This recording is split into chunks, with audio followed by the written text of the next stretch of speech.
Hey guys, it's Matador, and as you may or may not have noticed, I am Hispanic.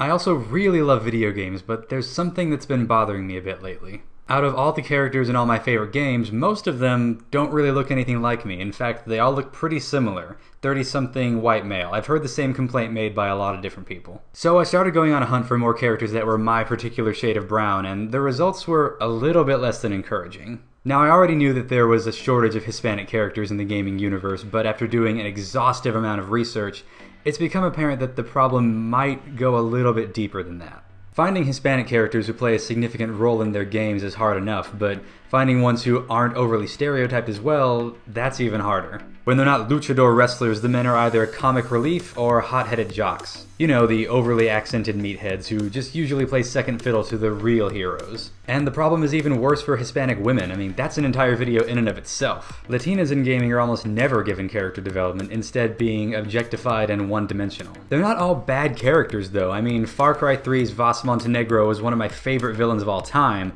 and even characters that are laughably over-stereotyped like Miguel Caballero Rojo, they're at least fun in their own way. But when you look for characters who aren't bad guys and have a decent amount of character development, the list grows a little bit short. Here are some notables. Dominic Santiago from Gears of War, who really should have been the main character of that series. James Vega from Mass Effect, who was a really cool character, but he ultimately showed up a little bit too late in the series to get a whole lot of depth to him. Also, you couldn't romance him. I never understood that. Mordecai from the Borderlands series, who was playable in the first game but really got to shine at the second one when they gave him a lot more character development. And there's also Nima Cruz from Jurassic Park the game, who is also one of a handful of Hispanic women in gaming to have a decent backstory and not be overly sexualized. She did still fall victim to a lot of the classic tropes, but I still enjoyed her character. There are a few others out there who do play decent roles in their stories, but you might already be noticing a pattern among the ones that I've listed. They're all secondary characters. Even the ones who are playable aren't what you would consider the main characters of their game, and depending on your actions, some of them might not even survive until the end of the story.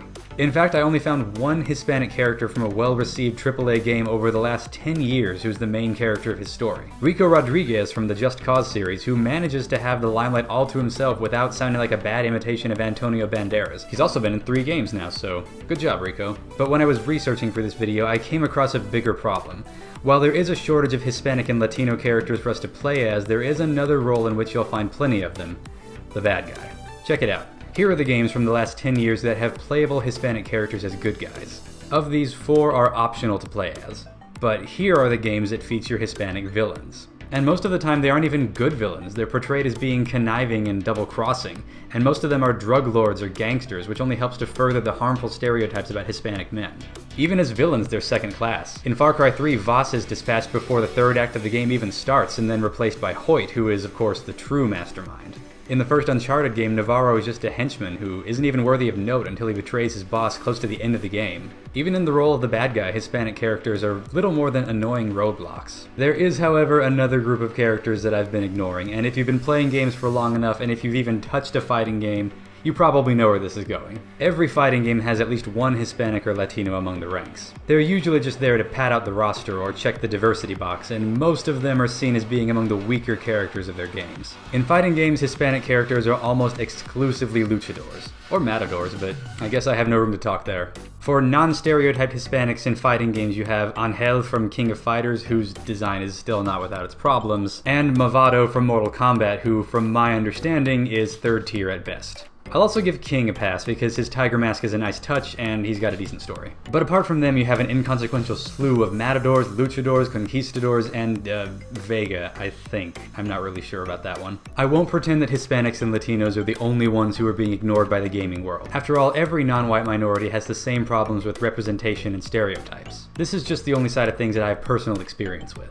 There's just such a huge potential market that it genuinely baffles me why we haven't seen more Hispanic characters making an appearance. Referencing a character's heritage isn't a bad thing, but we have to stop creating characters whose ethnicity is their only defining characteristic.